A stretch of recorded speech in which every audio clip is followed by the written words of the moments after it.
تو میرے بھائیوں، یہ اپنے اپنے ظرف کی بات ہے۔ اگر سمندر سے پانی کی 2 بوندیں مانگو گے تو تمہیں پانی کی 2 بوندیں ہی ملیں گی، ورنہ سمندر تو دریا بخشنے کے لیے بھی تیار ہے۔ حضرات، جو ستم ظریفیاں ہمارے مسلمان بھائی اللہ کی اس کتاب کے ساتھ کرتے ہیں، وہ اس طرح مضحکہ خیز ہیں، اس قدر مضحکہ خیز ہیں کہ اگر یہ خود کسی دوسرے معاملے میں کسی شخص کو ایسی حرکتیں کرتے ہوئے دیکھیں تو ان کی ہنسی اڑائیں، بلکہ اس کو پاگل قرار دے دیں۔ بتائیے، اگر کوئی شخص حکیم سے نسخہ لکھوا کر لائے اور اسے کپڑے میں لپیٹ کر گلے میں لٹکا لے،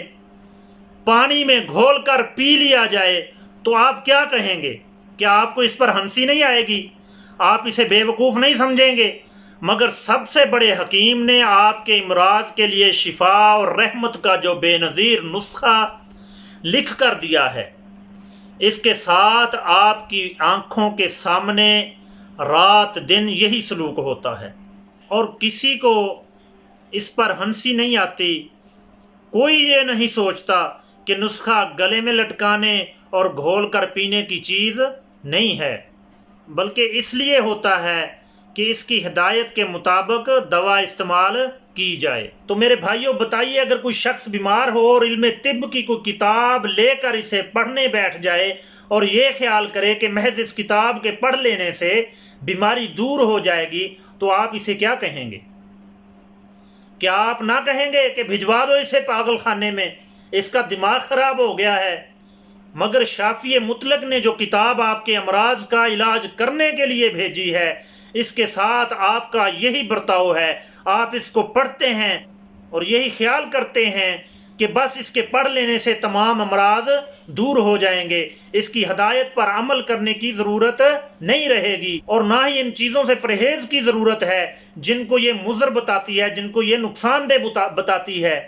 پھر آپ خود اپنے اوپر بھی وہی حکم کیوں نہیں لگاتے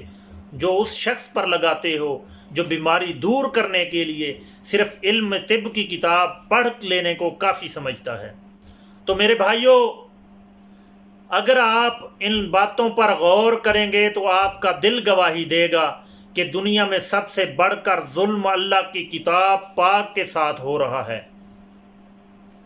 اور حقیقت میں یہ ظلم کتاب کے ساتھ نہیں، خود اپنے آپ کے ساتھ ہو رہا ہے۔ اور یہ ظلم کرنے والے وہی لوگ ہیں جو کہتے ہیں کہ ہم اس کتاب پر ایمان رکھتے ہیں اور اس پر جان قربان کرنے کے لیے تیار ہیں۔ بے شک وہ ایمان رکھتے ہیں اور اسے جان سے زیادہ عزیز بھی رکھتے ہیں، مگر افسوس یہ ہے کہ وہی اس پر سب سے زیادہ ظلم کرتے ہیں، اور اللہ کی کتاب پر ظلم کرنے کا جو انجام ہے وہ ظاہر ہے۔ خوب سمجھ لیجئے، اللہ کا کلام انسان کے پاس اس لیے نہیں آیا کہ وہ بدبختی اور مصیبت میں مبتلا ہو۔ وما انزلنا علیک القرآن لتشقی، یہ سعادت اور نیک بختی کا سرچشمہ ہے اور بدبختی کا ذریعہ نہیں ہے۔ یہ قطعی ناممکن ہے کہ کوئی قوم خدا کے کلام کی حامل ہو اور پھر دنیا میں ذلیل و خوار ہو، پاؤں تلے روندی جائے اور جوتیوں سے ٹھکرائی جائے، اس کے گلے میں غلامی کا پھندا ہو اور غیروں کے ہاتھوں میں اس کی باغیں ہوں، اور وہ اس کو اس طرح ہانکیں جیسے جانور ہانکے جاتے ہیں، اور یہ انجام اس کا اسی وقت ہوتا ہے جب وہ اللہ کے کلام پر ظلم کرتی ہے۔ تو میرے بھائیوں، جو قوم خدا کی کتاب رکھتی ہو اور پھر بھی ذلیل و خوار ہو اور محکوم و مغلوب ہو، تو سمجھ لیجئے کہ وہ ضرور کتاب الہی کے اوپر ظلم کر رہی ہے، وہ کتاب الہی کے احکام کو نہیں مان رہی، اور اس کا یہ سارا وبال اور سارا اس کے ساتھ جو ظلم اور زیادتی ہو رہی ہے وہ اس کتاب پر ظلم کی وجہ سے ہے۔ تو سمجھ لیجئے کہ وہ ضرور کتاب الہی پر ظلم کر رہی ہے، اور اس پر یہ سارا وبال اسی ظلم کا ہے۔ خدا کے اس غضب سے نجات پانے کی اس کے سوا کوئی اور صورت نہیں ہے کہ اس کی کتاب کے ساتھ ظلم کرنا چھوڑ دو اور اپنے آپ پر ظلم کرنا چھوڑ دو، اور اس کا حق ادا کرنے کی کوشش کی جائے۔ اگر آپ اس گناہ عظیم سے باز نہ آئیں گے تو آپ کی حالت ہرگز نہ بدلے گی، چاہے آپ گاؤں کالج سکول کھول لیں، آپ کا بچہ گریجویٹ ہو جائے، آپ یہودیوں کی طرح سود خوری کر کے کروڑ پتی کیوں نہ بن جائیں، آپ ذلیل و خوار ہی رہیں گے۔